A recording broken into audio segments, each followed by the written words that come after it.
Mag-grocery pala kami ngayon at kasama ko nga itong biyanan ko. Yung naka-green ng talukbong na yan ay biyanan ko. Tumitingin nga siya ng walis tambo. Ako nga parang naiinganyo din ako na bumili. Kaya nga lang ay pwede pa naman ipang walis yung walis tambo ko doon. Kaya pwede pang pagtyagaan yun. At syempre si Mariam, dyan agad ang diretso niyan sa mga laruan. Ako naman, dumiretso nga ako dito sa mga lagayan ng mga gatas. Ito nga ang halib ang lagi kong binibili. Buti nga sumama yung biyanan ko ngayon kasi kadalasan yan talaga nagpapabili lang siya sa bayaw ko.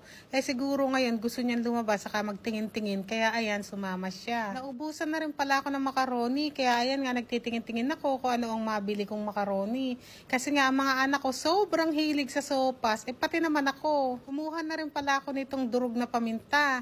Marami nga dyan mga spices. Saka itong mga recipe mix na ito. Ganyan lang binibili ko. Kunwari gusto kong magluto ng Pakistani dish. Bumibili lang ako ng mga ganyan para madali lang. Walang kahirap-hirap. Sa atin naman mamasitas, bibili na rin pala ako nitong paminta. Bibili na rin pala ako nitong turmeric powder at saka ibang mga powder nga. Kasi yung dati ko, para silang nagka-insekto kaya papalitan ko na. Yung kinuha ko naman ay coriander powder yun. Ito naman ay chili powder. At ito naman ay garam masala. Parang ito rin yung inihalo, ikiniski sa mais na binili ko, kung di ako nagkakamali. Pakita ko naman sa inyo yung mga presyo ng bigas. Yan ang 380 ang binibili ko dati. May tag 370 rin, 300, 200 plus, at saka nakakita ko 120. Tapos kamukha ng bigas natin. Tinikman ko yan, ay ang sarap din. Kaya nagpabili ulit ako sa bayaw ko ng 10 kilo. At ayan nga si Mariam, may sarili pa siyang basket, bibili daw siyang laruan. Ang sabi ko naman ay sige, bumili ka, 100 lang ang budget mo. Ay kaso wala yatang tag 100. Wala na rin pala akong posporo, kaya nga ito, kumuha na rin ako ng isang box. Ito pala ang gustong kinakain dito sa Pakistan. Ito nga mga coated peanuts na to.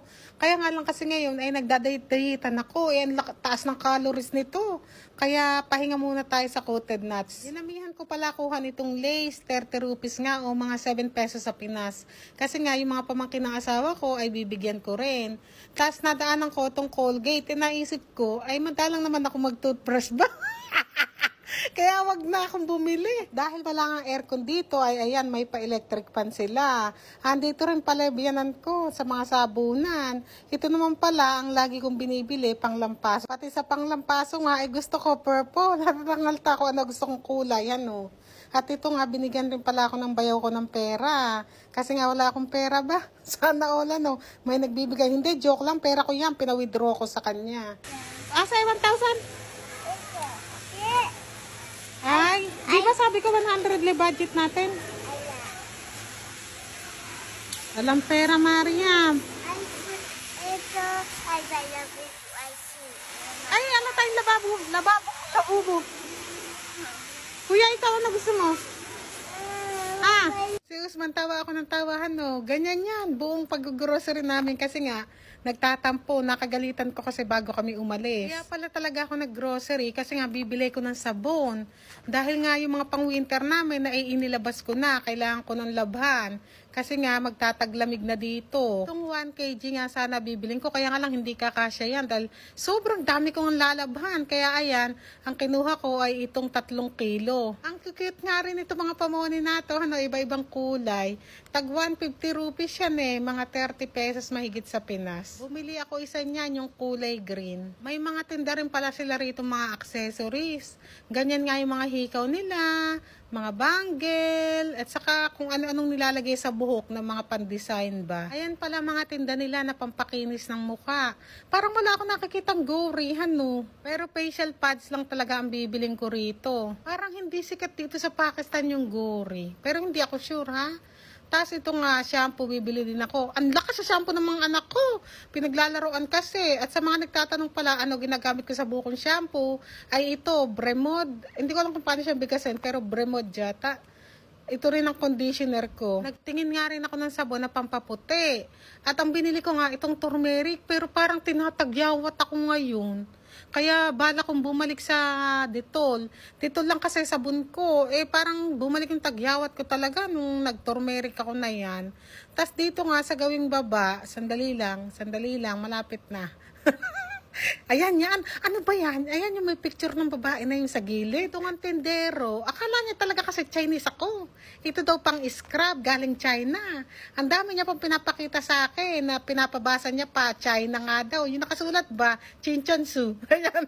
Sabi ko, ayoko. Akala siguro talaga China ako kaya pilit siyang pakita sa akin ng pakita ng mga Chinese na product. Dito naman pala tayo sa mga frozen. Ang lagi ko ang binibili dito ay yung Sabroso na chicken wings o kaya yung popper. Kaso wala akong makitang popper. Wala pa nga sila masyado stock ng Sabroso. Puro mga KNN lang. Kaya ayan, sabi ko kay Usman ay kumuha nga siya ng chicken wings na KNN. Eto ganyan may itsura ni Usman, no? Nagtatampururot nga yan, kaya ganyan itsura. Ibalik mo kung saan mo kinuha yan. Ay, hindi. Ay, hindi. Ayoko. Ayoko. Babalik ko yung laruan mo. Ayoko. Sobrang hilig nga ni Mariam sa mga itlog-itlog na yan. Ay, hindi man siya uubra sa akin. Pagka yung itlog-itlog na yun, ayokong bumibili siya noon. Ayan pala ang lahat ng nabili ko. Nasa 9,000 rupees siya, binayaran ko niyan. At si Mariam nga, ayan, humihiri talaga siya ng itlog na yan. Ang sabi ko, ay, ibalik mo yan. Nagtira pa siya ng isa. Kaya sabi sa akin, oh, ikaw na magbalik. Pero pag sinasabihan ko naman yan, nakikinig naman sa akin yan. Kasi nga takot sa akin eh. Dahil pag hindi siya makinig, pati laruan niya, ibabalik ko. Abang na nga siya dyan, mais ka na yung laruan niya, saka mga pinamili niya. May mga nagsasabi pala, ba't nag-iiba boses ko pagkausap kay mga anak ko? Ganito talaga ako magsalita, parang laging galit. Tingnan niyo si Usman sa sobrang pagtatampo niya. Nilinis niya na istante ng mga cake. Ayaw niya naman ng cake, hindi naman magpapabili ng cake. Tinatanong ko nga kung ano gusto eh, ayaw naman magsalita. Bibili pala kami ng ice cream at pinapunta ko nga si Mariam kay Ami.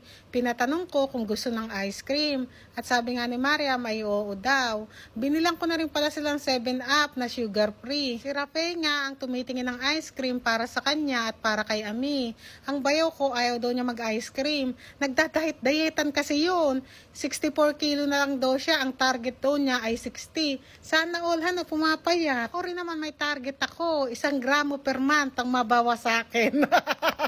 Ayan, tumitingin din ako ng ice cream ko. Siyempre, hindi ako papahuli. Pero ako, ang gusto ko ice cream, yung pinakamura. Yung tag 50 rupees, yung tag 10 pesos ba, ganun. At ayan na si Usman. Finally, bumibili na siya ng sa kanya. Kumuha na siya ng sa kanya.